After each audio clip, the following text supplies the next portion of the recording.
Imagine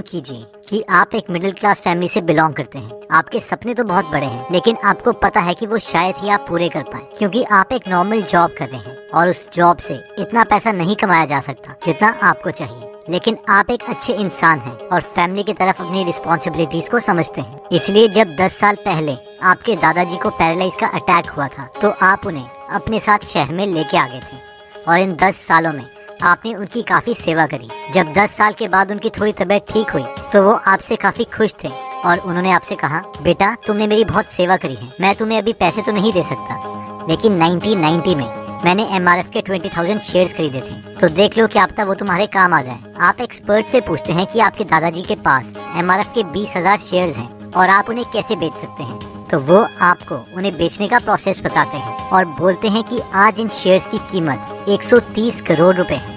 अब आप में से कई लोगों को लगेगा यार ये तो फिक्शनल है, ऐसा थोड़ी ना होता है। तो हम आपको बता देते हैं कि ये ट्रू स्टोरी है और पहले हम ये क्लिप देख लेते हैं और फिर आगे बात करेंगे। Ravi, morning to you. क्या पूछना चाहते हैं? सर नमस्कार।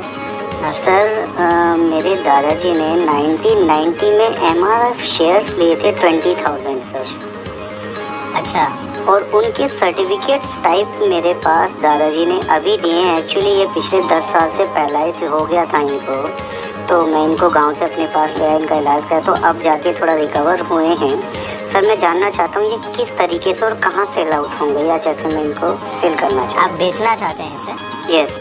यार आपको ये भी बता दें रवि कि ये जो शेयर्स हैं आपके पास, इसकी कुल वैल्यू इस समय के वैल्यूएशन के हिसाब से MRF चल रहा है करीब 64-65 हज़ार के बीच में।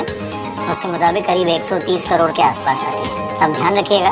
हम में से कई लोगों को ये स्टोरी देख के लग सकता है कि यार वाह, ये तो बड़ी अमेजिंग स्टोरी है और ये कितना आसान तरीका है पैसे कमाने का कि कंपनी के शेयर्स एक बार लो और 15-20 सालों के बाद उन शेयर्स को बेच दो और करोड़ों कमाओ। अब क्योंकि इसमें तो सारा काम कंपनी ही कर रही है, तो ये तो प्योर पैसिव इनकम है। लेकिन ये इतना भी आसान नहीं है। क्या आप जानते हैं कि सर आइजैक न्यूटन ने एक बार साउथ सी कंपनी के स्टॉक्स खरीदे थे, जो कि उस वक्त यूनाइटेड किंगडम के बहुत फेमस स्टॉक्स थे। एक बार मार्केट में बहुत पैनिक हुआ और न्यूटन ने वो सारे स्टॉक्स बेच दिए, लेकिन फिर भी उन्होंने 7,000 यूरोज कमाए, जो कि एक अच्छी रकम थी। लेकिन कुछ महीनों के बाद लोग दोबारा से साउथ सी कंपनी के स्टॉक्स खरीदने लगे। दूसरों को देख के न्यूटन ने भी वो स्टॉक्स ले लिए और वो भी ज्यादा प्राइस पर। लेकिन इस बार उन्हें 20,000 यूरोज का नुकसान हो गया। इस पर न्यूटन ने कहा कि मैं प्लैनेट्स के मोशन को समझ सकता हूँ, लेकिन ह्यूमन इमोशंस को कैलकुलेट नहीं कर सकता। न्यूटन ने अपने दोस्तों से ये भी बोल दिया था कि मेरे सामने अब साउथ सी का नाम कभी मत लेना। अब ये दोनों रियल स्टोरीज हैं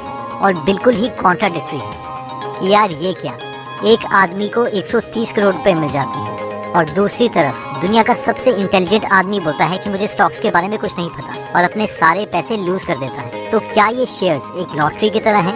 क्योंकि अगर हमने 1990 में MRF के शेयर्स लिए होते तो अभी हमारी फैमिली करोड़पति होती। लेकिन अगर 2008 में हमने रिलायंस पार के शेयर्स खरीदे होते, जो कि उस वक्त का सबसे बड़ा IPO था, तो हमने अपने सारे पैसे लूज कर दिए होते। तो अब इसका आंसर है क्या? क्यों ना हम इसका आंसर इस टॉपिक के एक्सपर्ट वॉरेन बफेट से पूछें, जिन्होंने इन्वेस्टिंग से इतने पैसे कमाए हैं कि वो दुनिया के तीसरे सबसे अमीर इंसान रह चुके हैं। अब क्योंकि हमें नहीं पता कि जिस कंपनी में हम इन्वेस्ट करेंगे वो किंगफिशर निकलेगी और फ्लॉप हो जाएगी या फिर MRF की तरह सक्सेसफुल हो जाएगी, इसलिए वॉरेन बफेट बोलते हैं कि एक तरीका है जिससे हम कम नॉलेज के बावजूद एक अच्छा रिटर्न ले सकते हैं, और वो है don't keep all of your eggs in one basket. यानी एक ही टोकरी में अपने सारे अंडे मत रख दो, क्योंकि अगर वो टोकरी गिरी तो हम सब कुछ लूज कर देंगे। इसलिए इन्वेस्टमेंट भी अलग अलग कंपनीज में होनी चाहिए, क्योंकि अगर इनमें से एक या दो कंपनी डूबती हैं, तो कम से कम सारी की सारी कंपनीज डिसॉल्व नहीं होंगी और ओवरऑल हम प्रॉफिट में ही रहेंगे। मगर अब हम में से कई लोग ये सवाल पूछेंगे कि क्या पता हमारी किस्मत बहुत ही खराब हो और जिन सारी कंपनीज में हमने इन्वेस्ट किया है वो सारी की सारी डूब जाए तो क्या होगा? तो इस पर वॉरेन बफेट बोलते हैं कि हर किसी के पास अच्छी कंपनी को आइडेंटिफाई करने का स्किल नहीं है, इसलिए एक एवरेज इंसान को अपने देश की टॉप परफॉर्मिंग कंपनीज पर ही पैसे लगाने चाहिए। अब इससे पहले कि हम देखें कि हमें कैसे पता चलेगा कि टॉप की कंपनीज कौन सी हैं या फिर क्या होगा अगर टॉप की कंपनी ही फ्लॉप होगी, हम पहले इन्वेस्टिंग की दुनिया के बेसिक्स कवर कर लेते हैं ताकि हम सबको ये टॉपिक अच्छे से समझ आ जाए। देखिए, इंडिया में दो सबसे बड़े स्टॉक एक्सचेंजेस हैं, BSE यानी बॉम्बे स्टॉक एक्सचेंज और NSE यानी नेशनल स्टॉक एक्सचेंज। अब स्टॉक एक्सचेंज एक तरह से मार्केट है, दुकान है, जहां पर कंपनी के शेयर्स खरीदे और बेचे जाते हैं। अब हमने सेंसेक्स और निफ्टी का नाम भी सुना होगा, तो सेंसेक्स और निफ्टी बॉम्बे स्टॉक एक्सचेंज और नेशनल स्टॉक एक्सचेंज के इंडेक्सेस हैं। यानी ये एक तरह का मेथड है जिससे हम बता सकते हैं कि मार्केट में क्या चल रहा है। अब देखिए, हम इंडिया में सारी कंपनीज को तो अच्छे से ट्रैक नहीं कर सकते, इसलिए हमने ये इंडेक्सेस बनाए कि हम ये देख सकें कि इंडिया की टॉप कंपनीज में क्या चल रहा है। जैसे कि अगर हम सेंसेक्स का एग्जांपल लेते हैं, जो कि बॉम्बे स्टॉक एक्सचेंज का इंडेक्सेस है, तो सेंसेक्स में इंडिया की टॉप 30 कंपनीज ट्रैक होती हैं उनकी टोटल मार्केट वैल्यू के अकॉर्डिंग। इन शॉर्ट, ये हर कंपनी को देखेंगे कि वो कितने शेयर्स में डिवाइडेड है, फिर उसको उसके 1 शेयर से मल्टीप्लाई कर दें। फॉर एग्जांपल, अगर कंपनी ए में 100 शेयर्स है और एक शेयर 1 रुपये का है, तो इस कंपनी की वैल्यू 100 × 1 यानी 100 रुपीज़ है। वैसे ही अगर कंपनी बी में 10,000 शेयर्स है और उसके एक शेयर की वैल्यू 10 रुपये है, तो इस कंपनी की वैल्यू 10,000 × 10 = 1 लाख रुपीज़ है। अब ऐसे हर कंपनी की वैल्यू कैलकुलेट होती है और कंपनी की वैल्यू के अकॉर्डिंग सेंसेक्स की लिस्ट बनती है जिसमें टॉप 30 कंपनीज आती हैं और ये कंपनी सेंसेक्स में इंक्लूडेड होंगी। उसी तरीके से निफ्टी में टॉप 50 कंपनीज होती हैं, जिसका मतलब है कि सेंसेक्स और निफ्टी में 30 कंपनीज तो सेम ही हैं। हर साल सेंसेक्स या निफ्टी में उसी कंपनीज को रखा जाएगा जो अच्छा परफॉर्म कर रही होंगी, वरना उनकी जगह कोई और कंपनी ले लेगी। तो इन शॉर्ट, अगर हम सेंसेक्स या निफ्टी की सारी कंपनीज में इन्वेस्ट करते हैं लंबे टाइम के लिए, तो वॉरेन बफेट के अकॉर्डिंग हम अपनी कंपनी की इकोनॉमी में इन्वेस्ट कर रहे हैं और एक कंट्री की इकोनॉमी लॉन्ग टर्म में हमेशा ग्रो ही करती है। पहले हम सेंसेक्स का ग्राफ देख लेते हैं कि अगर हमने 1979 में सेंसेक्स में इन्वेस्ट किया होता तो अभी तक हमें कितना रिटर्न मिल गया होता। अगर हम इस ग्राफ को देखें तो सेंसेक्स स्टार्ट हुआ था 100 से और आज ये 35,000 के करीब पहुंच चुका है। वैसे 6 नवंबर 2019 को इसकी वैल्यू है 40,469। यानी अगर हमने सेंसेक्स में शुरू में सिर्फ 10,000 रुपए डाल के छोड़ दिए होते तो वो आज ऑलमोस्ट 404 टाइम्स हो गए होते, यानी करीबन 40 लाख रुपए। और अगर 1 लाख डाले होते तो 4 करोड़ एंड सो ऑन। अब हम देख सकते हैं कि 100 से 40,000 तक पहुँचने में इस ग्राफ में बहुत अप्स एंड डाउन आए हैं और वॉरेन बफेट बोलते हैं कि मिस्टर मार्केट ऐसा ही बिहेव करती है। कभी ये बहुत ही रैशनल यानी समझदार इंसान की तरह बिहेव करती है और कभी कभी ये ड्रंकन यानी एक शराबी की तरह बिहेव करती है। लेकिन अगर हम इंडेक्स फंड की बात करें तो ये लॉन्ग टर्म में यानी 20-25 सालों में हमेशा ग्रो ही करती है। अब कई लोगों को पता नहीं ऐसा क्यों लगता है और वो सोचते हैं कि इतना पैसा तो मैं बैंक की सेविंग में ही कमा लेता। तो चलिए थोड़ी कैलकुलेशन कर लेते हैं। मान लीजिए आपने 1979 में 10,000 रुपए इंडेक्स फंड में लगाए थे और आपके दोस्त ने उसी टाइम पर 10,000 रुपए सेविंग में डाले थे 10% के हिसाब से। ये 10% हमने जानबूझकर थोड़े ज्यादा लिए हैं। तो अभी 2019 में आपके दोस्त के पास करीबन 5 लाख रुपए होंगे, जबकि आपके पास 40 लाख रुपए।